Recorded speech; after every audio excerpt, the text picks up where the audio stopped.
হযরত মুহাম্মদ সাল্লাল্লাহু আলাইহি ওয়াসাল্লাম যখন হিরা গুহাতে ইবাদত করছিলেন, তো সেই ইবাদত করার সময়ে আল্লাহর নবী সাল্লাল্লাহু আলাইহি ওয়াসাল্লামের কাছে জিবরাইল ফেরেশতা এসেছেন, এসে কোরআনকে শুনিয়েছেন। এই কোরআনটাও হচ্ছে এক ধরনের মুজিজা। তার কারণ হচ্ছে আরবে সেই সময়ে অনেক বড় বড় পণ্ডিত ব্যক্তি ছিলেন যারা কোরআনের চ্যালেঞ্জ করেছিল যে কোরআনের ভাষা আল্লাহর ভাষা নয়, মানুষের ভাষা। ওই জন্য আল্লাহ পাক কোরআন শরীফে চ্যালেঞ্জ দিয়েছেন যে তোমরা যদি সন্দেহ করো, কোরআনের থেকে প্রথমেই আল্লাহ পাক সূরা বাকারার প্রথমেই বলেছে আলিফ লাম মিম যালিকাল কিতাবু লা রাইবা ফি। তোমরা এই বই পড়ছো, এই কোরআন পড়ছো, জেনে রেখে দাও এতে কোনো সন্দেহ নেই, অর্থাৎ এটা আল্লাহর পক্ষ থেকে এসেছে। তো আরবের বড় বড় নেতা যারা ভাষাবিদ ছিল তাদেরকে বলা হয়েছিল যে তোমাদের যদি ক্ষমতা থাকে কোরআনের একটা আয়াত তোমরা তৈরি করে দেখাও। কেউ পারেনি, বড় বড় ভাষাবিদ হেরে গেছে। তাই ওটা হচ্ছে আল্লাহর নবীর মুজিজা। সুলাইমান আলাইহিস সালাম তিনি একজন নবী ছিলেন। তোমরা জানো যে সুলাইমান আলাইহিস সালাম যদি বলতেন হাওয়াকে বইতে, হাওয়া বইতে শুরু হয়ে যেত। উত্তর দিক থেকে হাওয়া বইতে বলতেন, হাওয়া বইতে শুরু হতো। দক্ষিণ দিক থেকে বলতেন, দক্ষিণ থেকে শুরু হয়ে যেত। অর্থাৎ হাওয়াটা ওনার অনুগত ছিল। দাউদ আলাইহিস সালাম একজন নবীর নাম, তার কি মুজিজা ছিল বলতে পারবে? পাখির আওয়াজ নয়। দাউদ আলাইহিস সালাম আল্লাহ ওনাকে ক্ষমতা দিয়েছিল, লোহা অত শক্ত, সেই লোহাকে উনি কি করতেন, এরকম হাতে গোল করে পাকিয়ে ফেলতেন, যেমন কাদা, বুঝেছো, মাটি। তো উনি কি করতেন, ওই হাতে করে পাকিয়ে বিভিন্ন সরঞ্জাম তৈরি করে ফেলতেন। তো লোহা হাতে করে ঘষলে পরে কখনো এরকম সরঞ্জাম তৈরি হবে? তাকে আগুনে পোড়াতে হবে। তাহলে ওই ঘটনাগুলো কি ঘটনা? অলৌকিক ঘটনা, অস্বাভাবিক ঘটনা, যে ঘটনা কারো দ্বারা হতে পারে না। একমাত্র কার দ্বারা হবে? কোন নবী বা রাসূলের মাধ্যমে। তাহলে কারামতটা কি? এরপরে যেটা বললাম, তাহলে একই জিনিস, অলৌকিক ঘটনা, সেটা কার দ্বারা হবে? শব্দটা তখন এইখানটায় আমরা খালি মুছে দেবো, লিখে নিয়েছো এটা, তাহলে এখানটা মুছে দাও। নবী রাসূল না বলে কোন ওলি, কোন ওলি বা বুজুর্গ ব্যক্তি বললেই হবে। এটাও কোন ওলি বা কোন বুজুর্গ ব্যক্তি মাধ্যমে ঘটে, তাহলে তখন আমরা তাকে মুজিজা না বলে কারামত বলবো। তখন বলবো এটাকে কারামত। দেখো তাহলে পার্থক্য কোনটুকু? শুধু একটুখানি, ওলি বা বুজুর্গ ব্যক্তি, বুজুর্গ মানে খুব আল্লাহওয়ালা মানুষ, তার দ্বারা যদি কোনো ঘটনা ঘটে, অলৌকিক ঘটনা, তাহলে তাকে বলা হবে কারামত। তাহলে একই জিনিস, একটা আল্লাহর নবীদের মাধ্যমে হয় আর একটা ওলিদের মাধ্যমে হয়। ঠিক আছে?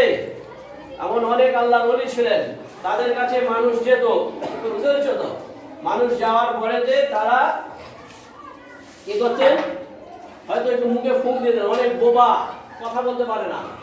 আল্লাহর ওলির কাছে গেছেন, যাওয়ার পরে যে তিনি একটু ফুঁক দিয়ে দিলেন, কথা বলা শুরু হয়ে গেল।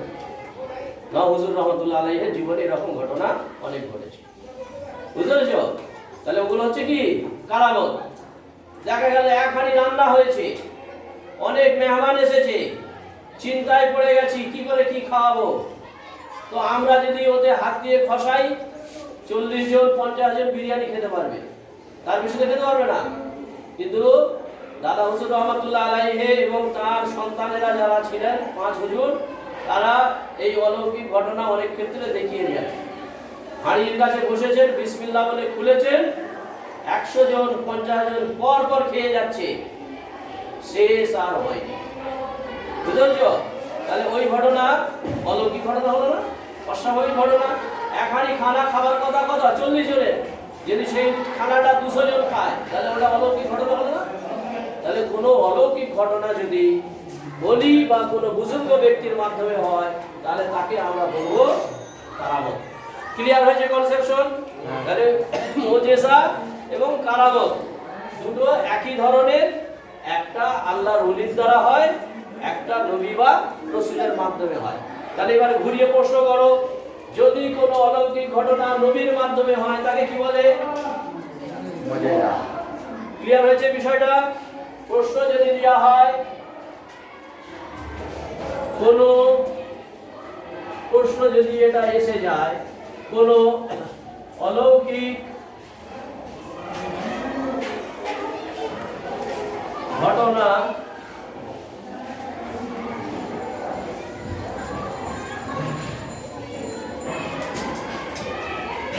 নবীর মাধ্যমে হলে তাকে বলা হয়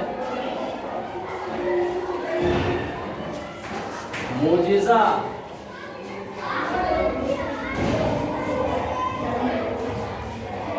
কারামত, ভেলকি,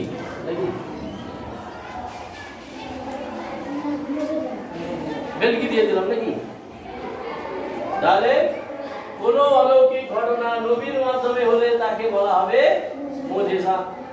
এবারে শব্দটা তাহলে যখন আমরা পড়বো প্রশ্ন তখন একটু খুব গুরুত্ব দিয়ে দেখবে, শব্দগুলো একটু পড়তে হয় ভালো করে। এখন দেখা গেল তুমি এই শব্দটা গুরুত্ব দিওনি, তাহলে এখানটা দেখা লেখা আছে হয়তো অলি, তাহলে অলি লেখা আছে, তুমি কি করলে ভেবে নিয়েছো যে এটা তো আমি পড়ে এসেছি, চলো মেরে দিই, সহজ দেখে কাটা বল। ঠিক না বলুন? ঠিক। আর যদি এইটাই মেরে দাও তাহলে ওটা ভুল হয়ে গেল, তাহলে তুমি নাম্বার পেলে না। তাহলে এই ধরনের অবজেক্টিভ প্রশ্ন আমাদের ইসলাম পরিচয়ে বেশি থাকে, বড় প্রশ্ন থাকে না। ঠিক আছে? মুজিজা কারামতের মধ্যে কি পার্থক্য আশা করি তোমাদের কাছে পরিষ্কার। ঠিক তো? ঠিক আছে, আজকে তাহলে এখানেই শেষ।